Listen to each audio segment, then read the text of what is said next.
people. This is the Black Academic Mom, Dr. April Peters Hawkins. And in today's video blog, uh, my topic is the talk. The talk is the conversation that we've had with the adults who love us, who look like us, since we were little kids, about not only how to interact with the police, which has been a big thing, but also how to interact in this society. So I grew up in the 70s and 80s, and so the talk for me wasn't as much about the police at that time. Maybe because of gender, maybe because of where we lived, I'm not sure. But it certainly was in terms of school and larger society. My dad used to always say, you have two strikes against you because you're Black and female. So I was always aware that my race and my gender could potentially pose a problem in other people's eyes. I was a little defiant one, so I thought I was going to work those things to my benefit. But at the end of the day, we know that we live in a racist and sexist society. And so, and that's evidenced by lots of things, from the gender pay gap to the racial pay gap, to disparities and all kinds of things systemically because of race and gender.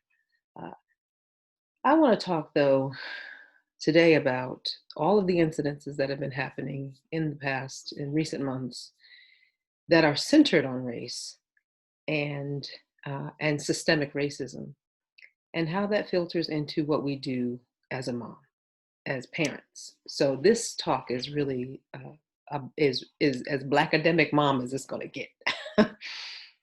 In the last several months, we have learned about the shooting death of unarmed Black people in a couple of different spaces. So Mr. Ahmaud Arbery was jogging and racist white folks gunned him down in the street. Ms. Breonna Taylor, who worked as a first responder, was sleeping in her home in her bed when she was shot 8 times as the result of a no-knock warrant, and the Keystone cops who served this warrant already had the person in custody. So, and then most notably, because of all that's happening in the news, we've heard of Mr. George Floyd, and we've seen what happened to him as he was murdered in the street. I have not watched the video. I have seen the images, and I have read his words, and it is not uncommon to me what has happened. And so I've been talking to my son. He has not seen a lot of this. He's 5. I wanted to talk to my son because in his young mind, he's been taught at school that the police are his friends, that they're here to protect and serve. The cartoons that he watches, the police apprehend the villain, the bad guys. He calls them the bad guys. He has a valorized view of police from the perspective of a Black person. Because as young kids are taught that, and they are taught that universally, but all kids get taught the relationship that we have with police as our heroes. And my son has internalized that too. So I needed to have a conversation with him in which I challenged that narrative. Well, why, you say? He's 5. Because a couple things. Black children don't get to be children. How do I know this? Well, there have been a number of cases of Black children who have been arrested and handcuffed and taken in a squad car, who were 5 or younger or not much older. So Black children don't get a childhood that is a traditional childhood. They don't get the childhood that we see in the commercials and in the movies and on TV. They don't get that childhood. So we started talking to Aiden about what the relationship between Black people and the police is. And you might say, well, that's not all police. We see far too many videos of police assaulting and killing unarmed Black people, men and women, and other police standing around or joining in, and nobody saying stop. So does the stop happen? Yeah, it happens. It happens. I'm sure it happens, but not enough, and not as often as we would be led to believe. I can't raise my child to think that every encounter that he's going to have with the police is actually going to be statistically in his favor to have an encounter with a level-headed, professional law enforcement officer. What I have to raise him to understand, no matter what the color of the cop is, quite frankly, is that that situation could go bad. And so you say, well, you know, you're talking to him, you're going to talk to him. You've talked to him. What'd you say? I told him that many white police officers do not like Black people. And we talked about why that is.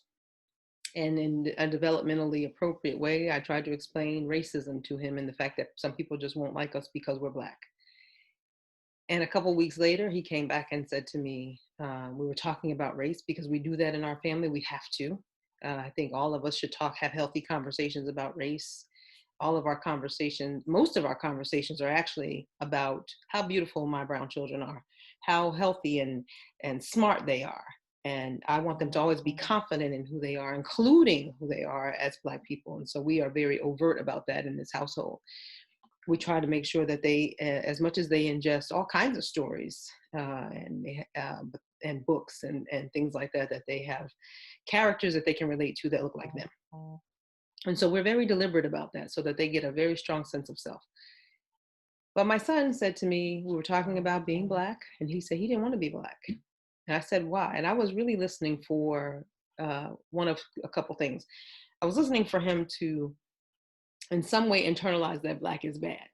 And why, you say? Because we get those images all the time, and we get them in childhood. You think about the story of the Three Little Pigs, or you think about the story of Little Red Riding Hood. The villain in those stories, always dark, typically Black. The protagonists, the heroes, are always light. They're pink, or they're white, or they're tan, or they're beige, right? They're not Black. So I was listening to hear whether my son had internalized that messaging. And what he said was, I don't want to be Black because the police don't like Black people. And that was a win and a loss for me, y'all. It was a win because he wasn't saying, I'm somehow not as good or inferior because I'm Black. He was saying that these people aren't going to like me because I'm Black. And so he's smart enough to make that distinction. And what's good about that is that I can continue to teach him that that is going to be the case for his whole life. And then you might say, well, yes, well, you have middle-class values. Y'all are law-abiding citizens. Teach him these things and he will be okay. And I'm going to show a slide in this blog that you'll see that I created for a speech I gave. And in that slide, there are pictures of unarmed Black people who were killed, mostly by police, but not in every case, I don't think. And they were not breaking a law. They weren't even accused of breaking a law at the time. And so I can tell and many of them are young people. They're minors, or they're, you know, just barely into adulthood. So I can tell my kids, comply, be respectful. And at the end of the day, what my son said is true. They don't like us because we're Black. Now, let me clear up one other thing in this talk. We keep re-emphasizing the narrative that they don't like us or they hate us because they fear us. They're afraid of us. We are a threat. And I want to challenge that narrative and say, they have contempt for us. They loathe us. They're not afraid of us. There's nobody who's afraid of us who behaves the way they do. You think about how somebody acts when they're afraid. They're not chasing you down to call the cops to tell them that you're having a barbecue or that you're bird watching. So it's not fear. It's contempt. It's racism born of contempt. And so I don't tell my children that the cops are going to be have some sort of differential treatment to you because they are afraid of you. And so we are starting to have those conversations. We're doing it in a sensitive and developmentally appropriate way. But I do need to let them know that there's contempt for Black bodies and that their race will be used as a weapon against them. And they need to learn that early, because as soon as they enter the school, that will be part of the narrative and they need to see it. I remember being 5 or 6 years old and walking into a school and feeling my confidence ooze out of me because of the space that I was in and the races that were surrounding me and the racism that surrounded me. And so I think that that talk is important. I think that the thing that we also need to say that people don't understand is it's not the talk. It's not an isolated incident. It's right. It's not this one moment. So we really should call it the conversation, because it's ongoing and it changes. When your children are 5, the conversation is developmentally appropriate, but stark.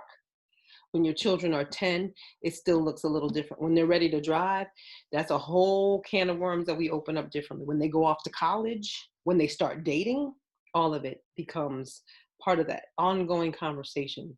I have a friend who will be 50 in December, and he said to me, my parents, as a result of everything going on in the world, and in this country right now, specifically around the George Floyd situation, have called me to continue to give me the talk. So it doesn't, he said, it doesn't end. And it doesn't end. We have a perfect storm of people working from home, people out of work, uh, COVID-19 having put the brakes on sports as a distraction. And so we have a perfect storm of people really being able to sit down, internalize this, the 24-hour news cycle, feel it, see it for what it is, and call it out. So the high note that I end on is that I've been, me, the cynic, I've been particularly encouraged by all the people, young and old, Black, white, Asian, and representative of many races, ethnicities, religions, etc., who have been protesting nonstop since this started, who have said enough is enough. And this is worthy of our energy and our efforts to make change. I really hope that we can continue to push this forward, and not just in terms of protest, but in terms of policy. And I'm seeing some of those changes begin to be made in terms of investment of resources to make sure that we aren't in this space again. And I'm seeing some of that happen. So this has been a really interesting time. And I wish each of you safety and wholeness and wellness, and that your hearts are secure. Take care of yourselves. Be well.